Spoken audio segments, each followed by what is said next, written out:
నమస్కారం. ఈరోజు మన ఛానల్లో బోనాల పండుగ యొక్క విశిష్టత గురించి తెలుసుకుందాము. నా పేరు విఎస్ పటేల్. వృత్తిరీత్యా న్యాయవాది, ప్రవృత్తిరీత్యా ఆధ్యాత్మిక చింతన. అయితే మనకు తెలంగాణలో అన్ని ప్రాంతాల్లో ఉంటుంది. ముఖ్యంగా బోనాల పండుగ అనేది జరుగుతూ ఉంటుంది. ఈ బోనాల పండుగ యొక్క విశిష్టత ఏందో అని మనం ఈరోజు తెలుసుకుందాము. ఆషాఢ మాసంలో అత్యంత ప్రధానమైన పర్వం బోనాల పండుగ. గ్రామ దేవతలకు సమర్పించే నైవేద్యమే బోనం. భోజనం ప్రకృతి, బోనం వికృతి. ఆషాఢ మాసంలో కురిసే వానల వల్ల ప్రజల్లో అంటువ్యాధులు ప్రబలకుండా పెద్దమ్మ, పోచమ్మ, కట్టమైసమ్మ, మాంకాళమ్మ, ఎల్లమ్మ, పోలేరమ్మ వంటి ఎన్నో పేర్లతో గ్రామ దేవతలను ప్రజలు కొలిచే వాళ్లకు పెట్టే నైవేద్యాన్ని బోనంగా సమర్పిస్తారు. ఈ జాతర 800 ఏళ్లకు పూర్వమే వ్యవహారంలో ఉంది. అమ్మ తల్లి పేరుతో తెలంగాణలోను, జగన్మాత పేరుతో ఆంధ్ర, రాయలసీమ ప్రాంతాల్లో ఆదిశక్తిని ఆరాధిస్తారు. అంటే తెలుగు రాష్ట్రాల్లో ముఖ్యంగా ఆరాధిస్తారు. ఈ పండగ జానపదుల సంస్కృతి, సాంప్రదాయం, సహజీవనం, సౌభృత మన ప్రతీక. మన వేర్వేరు ప్రాంతాల్లో విభిన్న రీతుల్లో ఈ దేవతను కొలుస్తారు. పట్టణాలు కూడా పల్లెలై ప్రకాశిస్తాయి.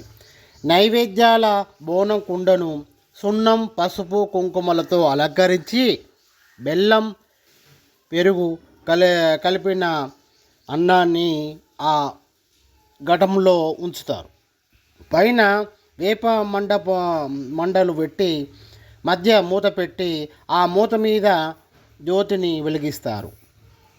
మహిళలు ముఖం మీద పసుపు రాసుకొని, నుదుట పెద్ద కుంకుమ బొట్టు పెట్టుకొని, శుచి అయిన చీర ధరించి, ఆభరణలతో అలంకరించుకొని అమ్మవారి కొలువుకు పెద్ద సమూహంతో బాజా భజంత్రీలతో అట్టహాసంగా వెళ్తారు. అమ్మవారి సోదరుడు పోతురాజు ఫలారపు బండ్లకు, బోనాలకు పక్కన ఉండి కాపల కాస్తూ పసుపు తాడును కొరడాగా దులిపిస్తూ తప్పెట్ల వాద్యాలకు అనుగుణంగా లయబద్ధంగా గజ్జల సవడి చేస్తూ ప్రేక్షక జనాన్ని భక్తి పారవశ్యంలో మునిగిపోయేలా చేస్తాడు. అమ్మవారికి నైవేద్యాన్ని సమర్పించే వేడుకను సాకబెట్టడం అంటారు. అంటే నైవేద్యాన్ని సమర్పిస్తారు కదా, వాటిని మనం సాకబెట్టడంగా పరిగణిస్తారు. పోతురాజులు చేసే విన్యాసాన్ని గావు పెట్టడం అంటారు. పూర్వం ఈ జాతర నాడు జంతు బలులను ఎక్కువగా చేసేవారు. ఇప్పుడు సోరకాయలు, గుమ్మడికాయలను పగలగొడుతున్నారు. బోనాల పండుగలో మరో ముఖ్య ఘట్టం భవిష్యవాణి వినిపించడం. అంటే భవిష్యత్తు గురించి చెప్పడం అన్నట్టు. పసుపు, కుంకుమ, పట్టుచీర ధరించిన ఓ మహిళ భక్తజన సమూహం మధ్య నిల్చొని అమ్మవారి వైపు తదేకంగా చూస్తూ అమ్మ అంశను తనలో నిలుపుకొని ఐహిక వాతావరణాన్ని మర్చి పచ్చికుండ పైన పాదం మోపి ఊగిపోతూ భవిష్యత్తును వివరిస్తుంది. అంటే ఆ రకంగా అమ్మవారు భవిష్యత్తును తెలియజేస్తారు. రాబోయే కాలం ఎలా ఉంటుంది, భక్తులు ఏం చేయాలి, తనకి ఏమేమి సమర్పించుకోవాలో వివరంగా చెబుతూ అందరినీ చల్లగా చూస్తానని ఆశీర్వదిస్తుంది. ఇది శాంతించు తల్లి అంటూ భక్తజనులంతా చేతులు జోడించి భక్తితో నమస్కరిస్తారు. ఆ మహిళ పూనకం శాంతి పొందుతుంది. అది ఎంతో ఆసక్తికరమైన ఆధ్యాత్మిక ఘట్టం. దీనిని రంగం వేడుకగా పిలుస్తారు. బోనాల వేడుక గోల్కొండ జగదాంబ ఆలయంలో మొదట ఆరంభమై మహంకాళి ఆలయం దగ్గర ముగుస్తుంది. అంటే సికింద్రాబాద్ మహంకాళి ఆలయం దగ్గర ముగుస్తుంది.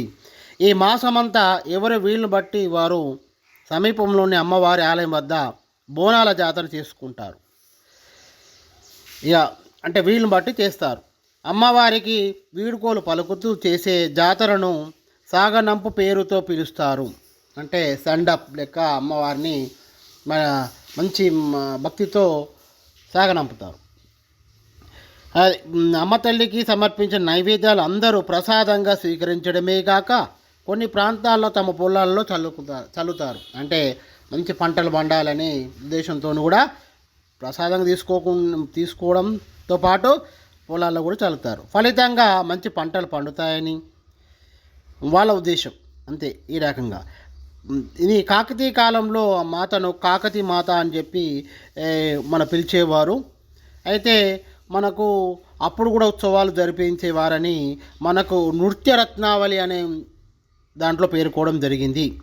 అదే రకంగా ఇంకా క్రీడాభిమానంలో కూడా ఈ పండుగ విశేషాలు ఉన్నాయి. అంటే చరిత్ర అన్నాడు, చరిత్రలో కూడా దీని గురించి ప్రస్తావన ఉంది. అంశ విశ్వతై బసవ పురాణం పండితారాధ్య చరిత్రలో ఈ జాతర ప్రస్తావన కనిపిస్తుంది. ఈ రకంగా మనకు అంటే ఇది చరిత్ర నుంచి కాకతీయ కాలం నుంచి కూడా ఈ అమ్మవారికి బోనాలు పెట్టడం అనేది జరుగుతూ ఉంది అని చెప్పి మనకు తెలియవస్తుంది. అదే రకంగా మనకి దీన్ని ఎట్లనే వర్ణించవచ్చు అంటే భౌతిక తత్వానికి ప్రతీక అయిన మన శరీరం, అంటే పంచభూతాలు, అగ్ని, ఆకాశం, నీరు, నిప్పు, గాలి అని పంచభూతాలు ఉంటాయి కదా. ఆ పంచభూతాల ప్రతీకకు మనం శరీరాన్ని తీసుకొని అట్లా శరీరాన్ని బోనంగా ఉన్న మట్టి కుండను ప్రతీకగా, అంటే భౌతిక తత్వానికి ప్రతీక అయిన మన శరీరాన్ని బోనమున్న మట్టి కుండను ప్రతీకగా అమ్మవారి ముందుంచడమే గొప్ప ఆధ్యాత్మిక అంతరార్థం. అంటే ఈ బోనం పట్టుకుపోయేటప్పుడు అంటే పంచభూతాలకు తోని ఏర్పడిన మన శరీరం ఒక కుండ లాంటిది. ఆ కుండను అమ్మ ముంగడ పెట్టి దీవించి అనుగ్రహించమని చెప్పి కోరుకోవడమే ఈ యొక్క ఉద్దేశం. ఎంత అర్థం ఉందో చూడండి. అంటే మనకు ముఖ్యంగా ఆషాఢ మాసంలో వర్షాలు వస్తాయి. వర్షాల వల్ల మనకు పంటలు లభిస్తాయి. అదే రకంగా పంటలతోని మన వ్యాధులు కూడా వచ్చే ప్రమాదం ఉంది. అంటే వర్షాలు పడాలి అని, అదే రకంగా మనకు వ్యాధులు రాకుండా ఉండడానికి వాళ్ళు మన కాకతీయ కాలం నుంచే ఈ బోనాల పండుగ అనేది మనకు చెప్పడం జరిగింది. ఆంధ్రాలో కూడా జగన్మాత కూడా పెడుతుంటారు. వేరే వేరే పేర్లతోనైనా కూడా ఎక్కడైనా కూడా మనం మన భక్తితో నైవేద్యం సమర్పించి అమ్మను కొలుసుకొని ఈ రకంగా ఆ ప్రకృతికి నిలమైన తల్లిని మనం ప్రకృతి దేవత అంటాం కాబట్టి ఆ బోనాల సమర్పించి, బోనం అంటే నైవేద్యం సమర్పించి అమ్మన ఆశీర్వాదాన్ని ఆషాఢ మాసంలో కొలుసుకుంటాము. ఈ రకంగా ఇది హైదరాబాద్లో 3 రోజుల జాతర కూడా జరుగుతుంది. అన్ని తెలంగాణ ప్రాంతాల్లో అన్నిట్లలో కూడా బోనం వాళ్ళు సమర్పించుకుని ఉంటారు. ఈ రకంగా మనకు ఈరోజు బోనాల యొక్క విశిష్టత మనం ఈ వీడియోలో చర్చించుకోవడం జరిగింది.